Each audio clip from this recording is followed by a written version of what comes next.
The story of Erika Kirk feels like something pulled straight from a thriller novel, except it's unfolding in real time across social media platforms where millions of people watch, comment, and dissect every single detail.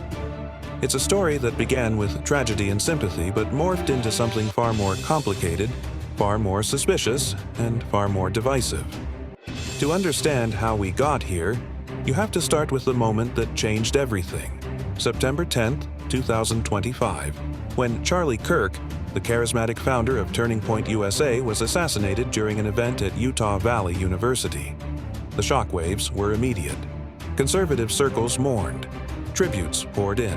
And standing at the center of it all was his widow, Erika Kirk, who within days would step into a role that would make her one of the most scrutinized and controversial figures in American politics. At first, the world watched with sympathy. A young widow thrust into the spotlight after losing her husband in such a violent and public way. People expected tears, expected vulnerability, expected the kind of grief that keeps you hidden away from cameras and crowds, but that's not what they got. Instead, Erika stepped onto stages with fireworks exploding behind her. She wore sparkling outfits that caught the light like she was walking into a championship wrestling match rather than a memorial tribute. She smiled in interviews. She spoke confidently about taking over Turning Point USA, about expanding the mission, about honoring Charlie's legacy by going bigger and bolder. And the internet did not know what to make of it. The backlash started slowly, almost tentatively. A comment here, a meme there. People began calling her a professional widow, mocking the theatrical nature of her public appearances. Clips of her entrances went viral, side by side with somber footage of other public figures mourning losses. The contrast was stark. Some defended it, saying Charlie loved big productions, loved energy and spectacle, and that celebrating his life this way was fitting. But others couldn't shake the feeling that something was off. The grief police arrived in force, analyzing her facial expressions frame by frame, questioning why she didn't look devastated enough, why she seemed too put together, too composed, too ready to step into the CEO chair. One comment captured the growing unease perfectly. He was shot, and she puts on a fireworks show? Then the digging began in earnest. The internet is relentless when it catches a scent of inconsistency, and Erika's past was full of threads waiting to be pulled. She had spoken publicly, in interviews and podcasts, about her life before meeting Charlie. She described living in New York City for 5 years without dating anyone. She painted herself as someone who avoided the dating scene entirely, watching her roommate go through chaotic relationships and deciding it just wasn't for her. She emphasized that she didn't drink, saying alcohol felt unproductive and didn't align with how she wanted to live. She preferred coffee dates, brunch meetups, meaningful conversations. It was a narrative that fit neatly into the conservative image she and Charlie projected. A woman of faith and focus who waited for the right man, who turned out to be Charlie Kirk, whom she supposedly met during a job interview at Bill's Burgers in September 2018 that quickly turned into a date and eventually a marriage proposal in the same spot. But the internet has receipts. And those receipts told a very different story. Old photos started surfacing. Social media posts that had been deleted or made private were archived and shared. People pointed to her appearance on Bravo's summer house around 2018, where she was seen on a blind date, exchanging numbers, socializing in settings that clearly involved alcohol and the kind of party atmosphere she claimed she never participated in. Then came the Exes, and there were several. Joshua Harrelson, a professional basketball player, was linked to her from around 2012 to 2014. Twitter comments from that time called them a cute couple, referring to her as the first lady of his league. Then Tyler Massey, also known as JT Massey, a baseball player, around 2014 to 2015. In a magazine interview from that era, Erika called him her incredible boyfriend and favorite human, describing their routine of happy hours and nightly prayers together. There were professional photo shoots that looked like engagement pictures, styled and intimate, the kind couples do when they're serious about a future together. And then there was Cabot Phillips, a name that really raised eyebrows. Phillips is a conservative media figure who now works at The Daily Wire and frequently speaks at Turning Point USA events. He and Erika were allegedly dating in 2017, just a year before she met Charlie. An archived Instagram post showed them holding matching paintings from a couple's art class with a caption that read, "Yes, we're that couple who gets painting lessons together." The irony wasn't lost on anyone. This is the same Cabot Phillips who now leads sessions titled How to Lead Like Charlie, teaching tributes and leadership lessons about the late founder of Turning Point USA, whose widow is his ex-girlfriend. The timeline didn't add up. Those 5 years in New York she claimed she didn't date. They were full of relationships, documented and public. Posts were scrubbed, accounts were locked down, but the internet had already saved everything. The question became less about whether she dated and more about why she lied about it. Was it to fit a narrative? To craft a traditional, wholesome image that would resonate with Charlie's audience? Or was there something else she was trying to hide? The inconsistencies didn't stop there. Her claims about Swedish heritage came under scrutiny. Critics pointed out that she seemed to mislabel which grandparents were Swedish, subtly shifting the narrative to make it seem like her mother's side, which is actually Lebanese and Italian, had Swedish roots. It was a small thing, but it added to a growing pattern of embellishments. Then there were the tattoos, white ink symbols on her hands from around 2016 that sparked speculation about matching tattoos with former partners. Old Instagram posts revealed a very different aesthetic than the modest, conservative image she projected later.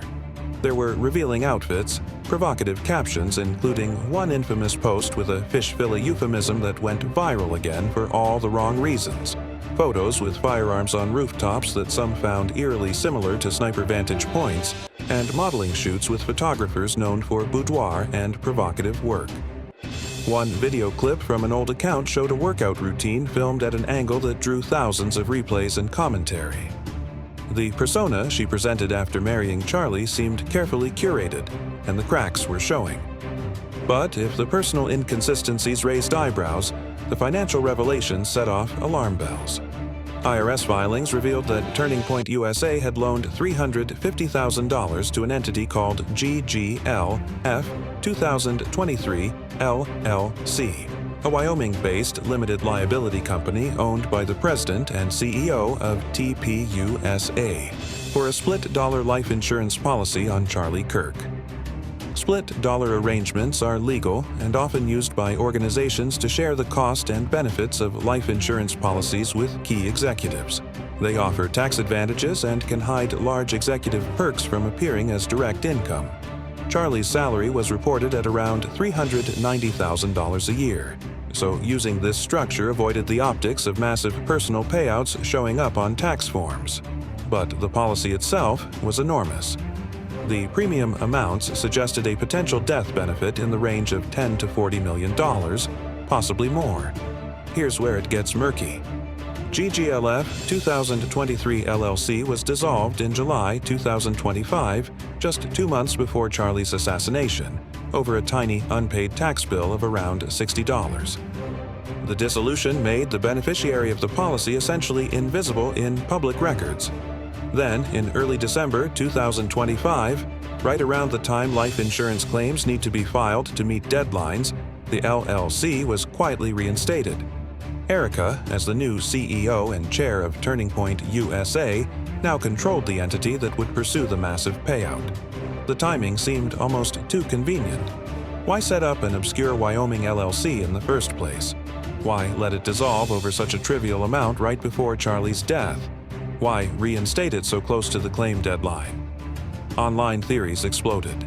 Some said it was about hiding the policy from donors who might question why so much money was tied up in insurance. Others speculated it was to ensure Erika had direct access to the funds. The darkest theories suggested foul play, or even elaborate schemes involving faked deaths for financial gain. Fact-checkers and financial analysts weighed in, saying the structure was likely just sophisticated tax and asset protection planning, the kind wealthy individuals and organizations use all the time.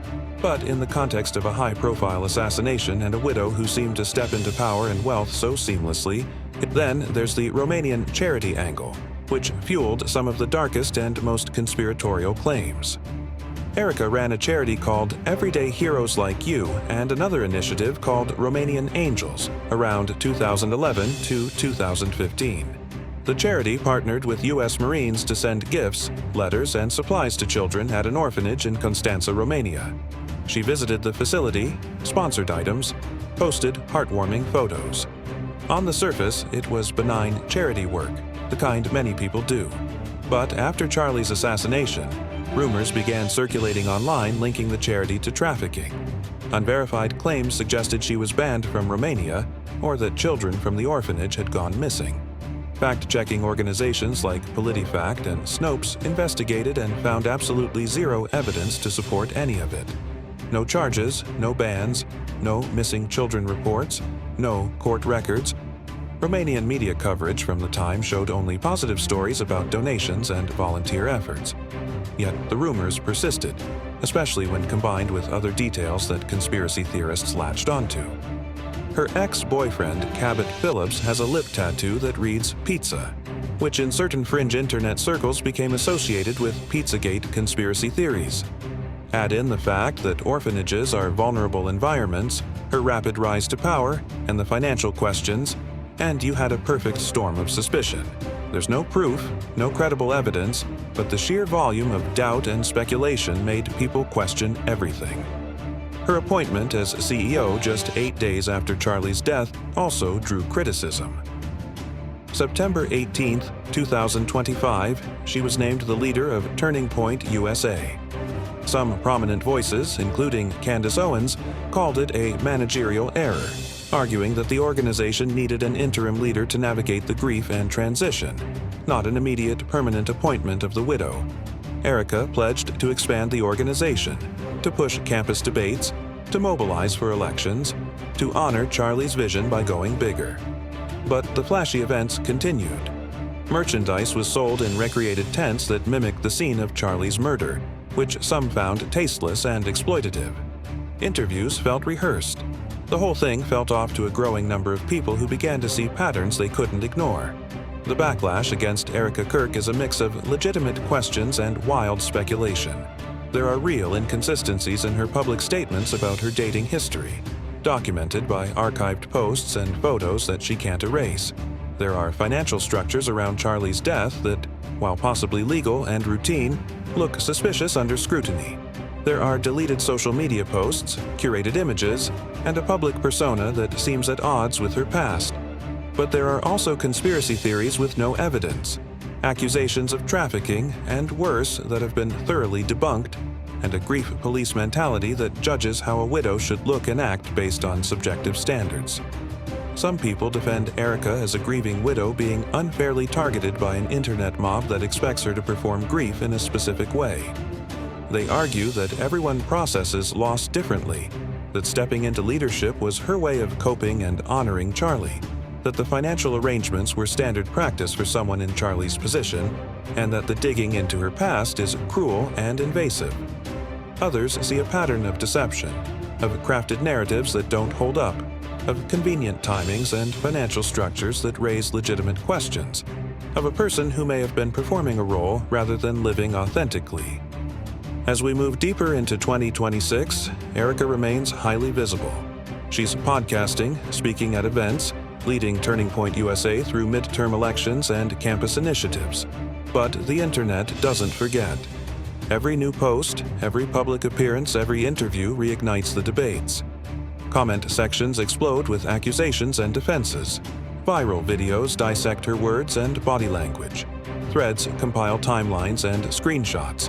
The scrutiny is relentless and shows no sign of stopping. Is this about seeking truth and accountability? Or has it become a digital pile-on, a form of entertainment where people watch a public figure get torn apart in real time?